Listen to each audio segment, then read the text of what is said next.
Welcome, guys. This is Liverpool FC Journal. I'm Owen James. This is your news update for what's the 1st of January, guys, 2026. Happy New Year to everyone out there. It is the 1st of January. It is a brand new year. And do you know what's even more important than it being a new year and 2026 been here? Do you know what? It's even more important than it been match day today. January transfer window's open. That's right. The January transfer window is finally open. So all those rumours, all those things, I suppose, will continue until the end of January. But I suppose, hopefully, we'll start to see some actual movement, some actual activity, and some either proving right of those rumours or proving wrong of those rumours. I guess only time will tell. Right, look, there are some stranger things in the newspapers this morning. There's some stranger things going on in the world of football today. Obviously, the game kicks off at 5:30 this evening at Anfield. Liverpool taking on Leeds. A different Leeds as the one we would have faced 3-4 weeks ago, and we'll look on that up towards the game a little bit at the end of the video. But first of all, we're going to talk a bit of transfer news, a bit of transfer business. We're going to talk the crazy, we're going to talk the weird, even weirder than what happened on Stranger Things, apparently. I don't know, I didn't watch it, I'm not a fan, I can't say I'm a fan. My daughter watched it, and if you're a fan of it, great, love it. Right, look, let's start off with a few bits and pieces. So look, centre back news. That's the big one. We need a centre-back. Liverpool desperately need a centre-back. Michael Edwards, you need to get your magic wand out this morning. Get that centre-back across to Anfield ASAP. Especially with the news, obviously, that Ibrahima Konate is one yellow card away from being suspended. Now, look, yes, Ibu has not been the best this season. His form has been all over the place, and his head is, I don't know where his head is. Whether it's in Madrid, Paris, Munich, God knows where it is, but it's somewhere not anywhere close to Anfield. If he gets suspended, then we're down to one centre-back, and we're going to have to play, well, Endo's injured, so it's going to be Robbo or Grav or someone like that has to play there, and that's not what we need, especially obviously with the Arsenal game around the corner. So, look, it is what it is, guys. Now, look, going into today's game, the talk of centre-backs will ratchet up. Now, according to reports in a number of sources all across Europe and in this country this morning, Liverpool are in the lead for the race of Ordonez. Now, apparently exploratory talks have taken place between the club and the players' representatives, and also between Liverpool and Club Brugge.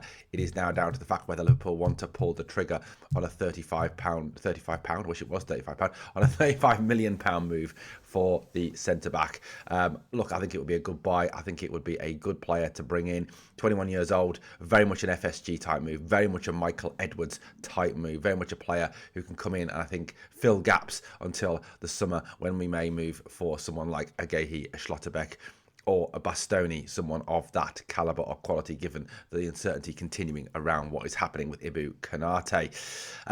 Right, look, we'll touch on that. So that's the news about Ordonez. Look, as I said on the video the other day, which was a fantastic response to that video, thank you for that. I'd go for him. I'd get him. I'd bring him in. I think he's a good footballer.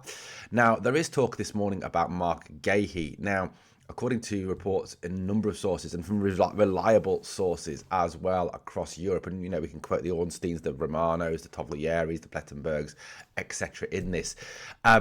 Real Madrid apparently are stepping up their interest in Mark Guehi, according to reports from AS in Spain.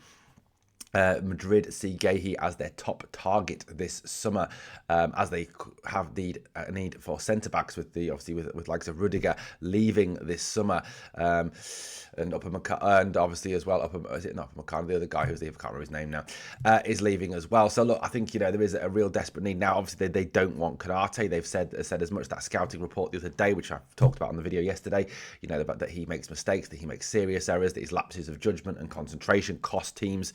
They're clearly not in for Konate as much as Konate's people might try and work it. So according to those reports, Madrid are very much looking at a free transfer. Now they can, from today, start talking to Mark Guehi about a pre-contract agreement. It is thought that the player is actually interested in a move to Madrid, despite reports of a gentleman's agreement with Liverpool. But as we know, gentleman's agreements these days are worth absolutely nothing.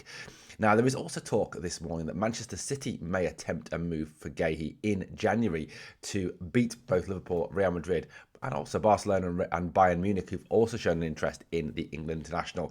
Now, Manchester City have assets they can offer. Now, one of the things that is perhaps holding back any transfer in January is that Palace don't want to allow a player to leave, and them have no replacement. And also, there's also a talk that Guehi wants to remain loyal to the end of the season. So, that is a little consideration there. But according to reports this morning, Manchester City are ready to offer cash plus Nathan Ake, a central defender, for Mark Guehi. Now, it's thought that Palace could well be interested in this deal, as it would give them a replacement for Guehi, a ready-made replacement in Nathan Ake, who is a pretty decent player. It's not known, though, whether Guehi would be interested in a move to Manchester City, but this is another one. Now, look, this is all, showing that perhaps that failure in the summer to land Guehi and the whole timing of that by the club is just ridiculous. It is a disaster for the club that we haven't managed to get that sorted in the summer. It is a mistake, a big mistake that was made by Liverpool Football Club not to finalise that move for Mark Guehi. Right, look, let's move along a little bit. A crazy rumour yesterday that I read that Liverpool are interested in Ivan Toney.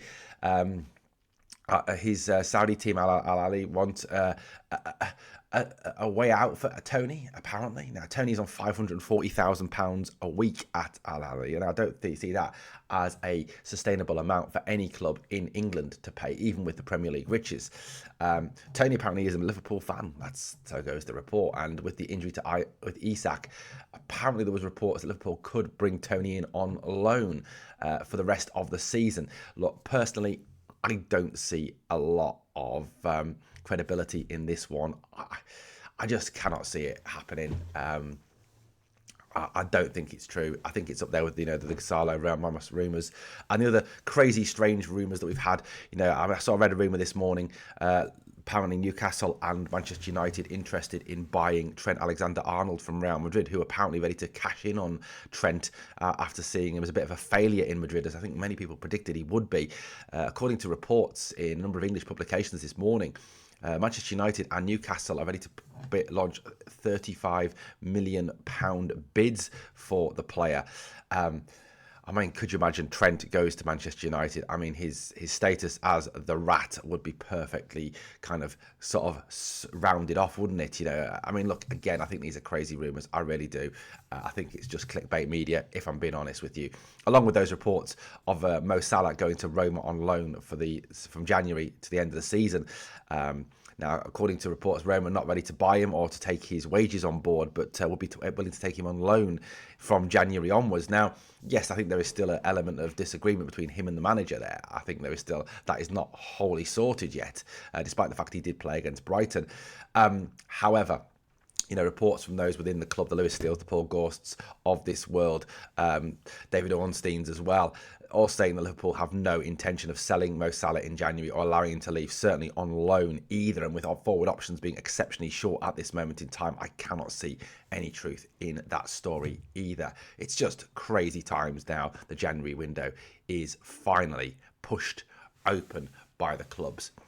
As I've said, Konate as well can start to speak to clubs from today. I think there is a high likelihood that he will do that. I think, the probability is still, favouring a move away from the club in the summer, given the fact that his wage demands are absolutely ludicrous for a player of his talent and ability. Right, look, the game today. Look, if you look at these, the last 10 results between the two clubs at Anfield. So I've sort of squash this down to just Anfield. Yes, I know there was a 3-3 draw at Elland Road earlier in the season before Christmas. A crazy game Liverpool should have won. Had won at one point and just threw it all away again, as they've done on a number of occasions in recent weeks. And I think, again, it's part of that panic that sets in, as it did against Wolves in the second half, when Liverpool concede a goal. Now, if you look at the last 10 results against this team we play today, we've won 6, lost 3 and drawn 1. In fact, the last time at Anfield, a 7:45 kickoff on the 29th of October, when Jurgen Klopp was the manager, yes, that was a team depleted by injury, but it still lost 2-1 to Leeds. Prior to that, it was a 6-0 to Liverpool, a 4-3, a 2-0, a 3-1, and a 3-1. Then there was a draw in 2001, a defeat in 2001, 2-1 to Leeds, Anfield, a 3-1, and a 3-1 to Leeds. So Leeds have got some history of winning at Anfield in recent times and in recent games. 3 victories within the last 26, 27 years at Anfield. But, it's not a glorious record they hold overall.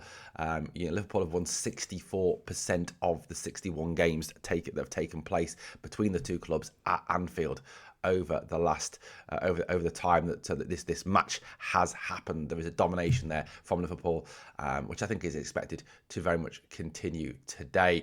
Looking at that statistic, you're looking at 40 or 52. So there's only 9 wins for Leeds out of those 61.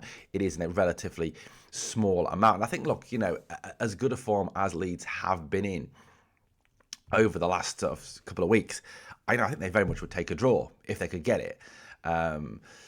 Liverpool need to be on their mettle today. They need to be at their full best today and need to really step it up and play a full 90-minute game. And if things go against us, not allow that panic to set in. Not allow that heads-gone moments to happen. Hopefully as well, we'll see an improvement in defending set pieces. As Aaron Briggs has obviously been scapegoated for that. So hopefully there'll be some improvement in that.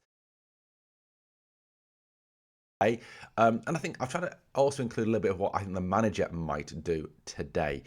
So Alisson in goal, obviously. Bradley, Konate, Van Dijk and Kerkez as the back four. I think he'll stick with that. Hopefully he will stick with that left side of Kerkez, Jones and Viet, who've been absolutely excellent. I don't want to see Cody come back in and break that. I also don't think Cody's got a start in him at the moment. I think he will stay on the bench. As much as the temptation might be there for Arna to play his beloved Cody, I don't think he will today. I think he could start the next game, but I don't think he'll start this game. I think it may come too soon for him. Dom Szoboszlai will be back, which will be huge for us. Massive back, having Dom back, bringing the energy, going box to box. I think it's absolutely super. I think he has to be in midfield. I think as well we might see the start of the Frimpong experiment at right wing. That was the kind of the talk that Arne Slot gave, around the signing of Frimpong, and he kind of doubled down on that a little bit, talking about Frimpong's speed as well and his ability to assist. With Mo Salah gone at AFCON, he did speak about, using Frimpong on that right side. So I think there is some element of possibly that could happen today. Ekitike up top because he is the only striker. Viet's continuing on the left. So Alisson in goal, back four, Bradley, Konate, Van Dijk and Kerkez. Midfielders Szoboszlai, Gravenberch and Jones, who I think has been excellent in recent weeks. Frimpong, Ekitike and Wirtz is my prediction for the team today, guys. Look, let me hear your team predictions. Let me know what you think will happen today at Anfield. I'm going to stick with my 3-1 projection to Liverpool today.